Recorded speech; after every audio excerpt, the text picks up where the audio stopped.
Hello guys, welcome back to my channel. I hope आप सब बढ़िया ही होंगे। तो आपको पता ही है, तुम्हारा भाई आपके लिए नई नई वीडियोस लेके आते रहता है on different topics related to immigration. तो आज एक और वीडियो के साथ हम आ चुके हैं। थंबनेल देख के तो आप समझ ही गए होंगे, बेसिकली ये वीडियो उसी के ऊपर होने वाली है जो हमने थंबनेल में लिखा है। तो काफ़ी वीडियोस आपने देखी होंगी पहले भी यूट्यूब पे, और काफ़ी सारी इन्फॉर्मेशन लेने की कोशिश करी होगी। बट अगर आप अभी तक नहीं सेटिस्फाई हुए किसी की इन्फॉर्मेशन से, तो कोई बात नहीं, आज हम आपको सेटिस्फाई करने के लिए।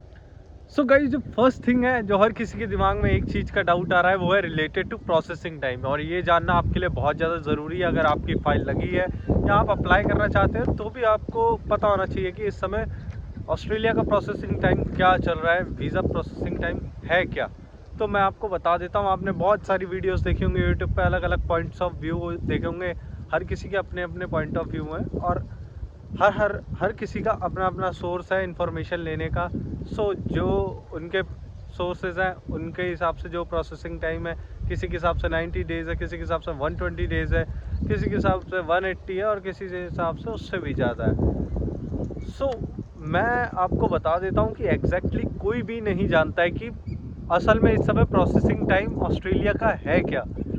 कुछ लोगों का 45 डेज़ में ही रिज़ल्ट आ रहा है, और कुछ लोगों का 3 मंथ्स भी लग रहे हैं, किसी के 3 से ज़्यादा भी लग रहे हैं। और जो मैक्सिमम फाइल्स हैं उनमें 3 मंथ्स से ज़्यादा लग रहे हैं। जिनकी अक्टूबर के बाद से, अक्टूबर 2023 के बाद जिसकी भी फाइल लगी है, उसका रिज़ल्ट ऑलमोस्ट 4 से 5 मंथ्स ले रहा है रिज़ल्ट आने में। और किसी किसी का तो उससे भी ज़्यादा टाइम हो गया और अभी तक कोई भी रिज़ल्ट नहीं आया। तो लोग पूछते हैं इस सिचुएशन में हम क्या करें, क्या कर सकते हैं, हमारे पास क्या ऑप्शन है। गाइज, आपके पास इन रियलिटी आपके पास कोई ऑप्शन ही नहीं है।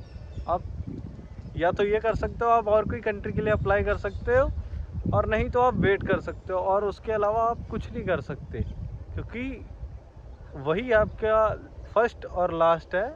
वहीं जो भी होगा आपका डिसीज़न आएगा। तो इसीलिए आपको वेट करना है। और जो भी है इस समय मैक्सिमम ज़्यादा ही टाइम लग रहा है पहले के अकॉर्डिंग। पहले पिछले साल काफ़ी जल्दी जल्दी प्रोसेसिंग हुई। अब क्या रीज़न्स है एग्जैक्टली तो कोई भी नहीं जानता है।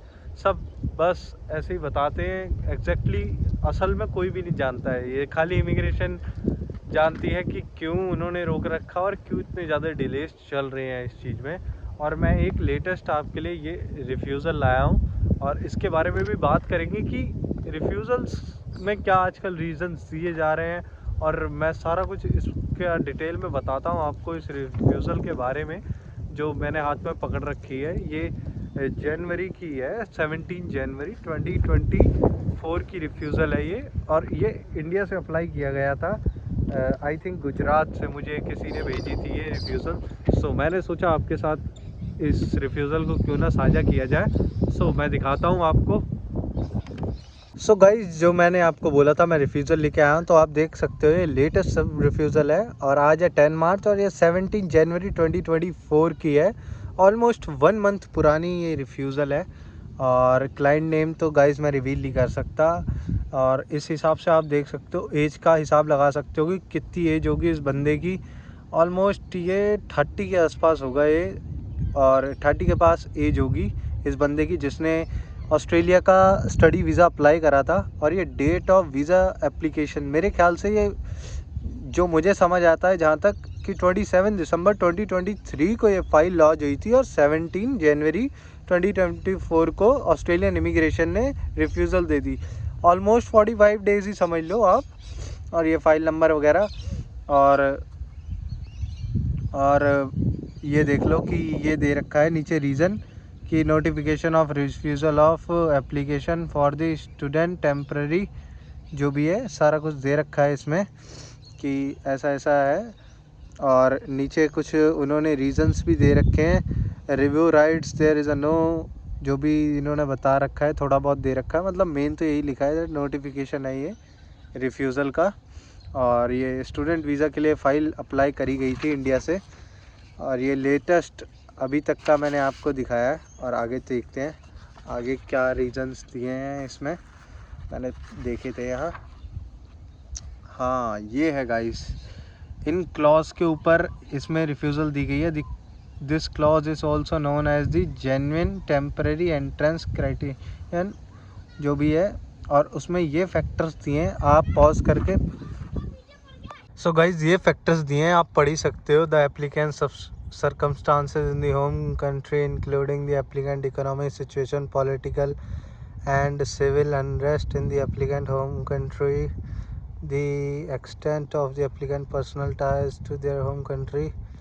मतलब पहली चीज़ जो इस एप्लीकेशन में मुझे लगता है वो गलती करी गई है, जो इसमें लिखा है, मैंने आपको पढ़ के सुनाया था, दी एप्लीकेंट जो economic situation, political and civil unrest, इसका मतलब होता है डिससेटिस्फैक्शन।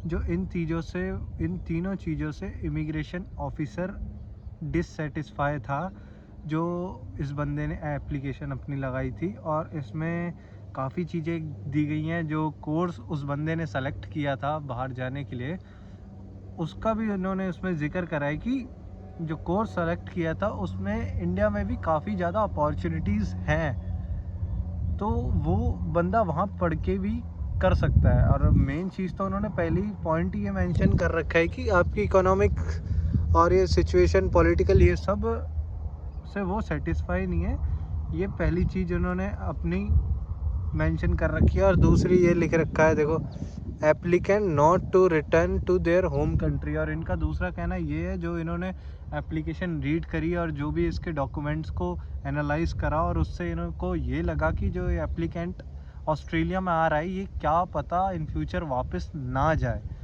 दूसरा रीज़न ये भी था एक रिफ्यूज़ल देने का, और ये साफ साफ मैंने आपको पढ़ा भी दिया है, और मैं उसके बाद वाला पढ़ता हूँ। The applicant potential circumstances in the Australia include the extent of applicant ties with the Australia that present a strong incentive, जो भी है इन्होंने दे रखा है। मतलब ऊपर से मैं तुम्हें बता देता हूँ कि ये इन्होंने बता रखा है, ongoing residence, the applicant knowledge of the living in Australia and whether the primary and secondary applicants have the entered into the, क्योंकि इसने गाइस मेंशन ये भी कर रखा है कि इसके जो रिलेशन के लोग हैं वो ऑस्ट्रेलिया में रहते हैं, तो उसको भी इन्होंने कुछ गलत तरीके से मेंशन करा, और इससे जो इमिग्रेशन ऑफिसर ने जब उसे पढ़ा तो उसके ऊपर गलत इफ़ेक्ट गया उसकी फ़ाइल का। और वो भी एक दूसरा जो इन्होंने उनके रिलेशनशिप टाइज़ यहाँ पे बताया गया, क्योंकि उनके रिलेशनशिप वाले भी यही स्टडी वीज़ा पे आए थे, और उन्होंने वहाँ मेंशन कर दिया कि मेरे रिश्तेदार वगैरह भी रहते हैं ऑस्ट्रेलिया में, और मैं उनके पास जाके अपना रेसिडेंस वगैरह का सारा कुछ करूँगा। तो वहाँ से उन्हें पता चल गया कि अगर वो नहीं वापस गए तो ये कहाँ से वापस जाने वाला। ये भी एक दूसरी चीज़ थी। और तीसरी चीज़ ये है, the course of the applicant future include the course consistency, ये भी है तीसरा, आप पढ़ सकते हो। मतलब यही चीज़ें हैं, मेन मोटिव यही है इनका। मैं आपको दिखा देता हूँ, ये आप पढ़ लेना। और ये लेटेस्ट रिफ्यूज़ल थी जो मैंने बताई। सो गाइज, इससे आप थोड़ा ट्रेंड का लगा सकते हो। मतलब वीज़ाज़ तो आ रहे हैं, बट 50-50 चांस हैं, आ भी सकता है और नहीं भी। सो अगर मेरी वीडियो अच्छी लगी हो तो लाइक शेयर सब्सक्राइब करना बिल्कुल मत भूलना। और ऐसे तुम्हारा भाई नई नई वीडियोस लेके आते रहेगा आपके लिए। मिलते हैं नेक्स्ट वीडियो में। Till then bye bye.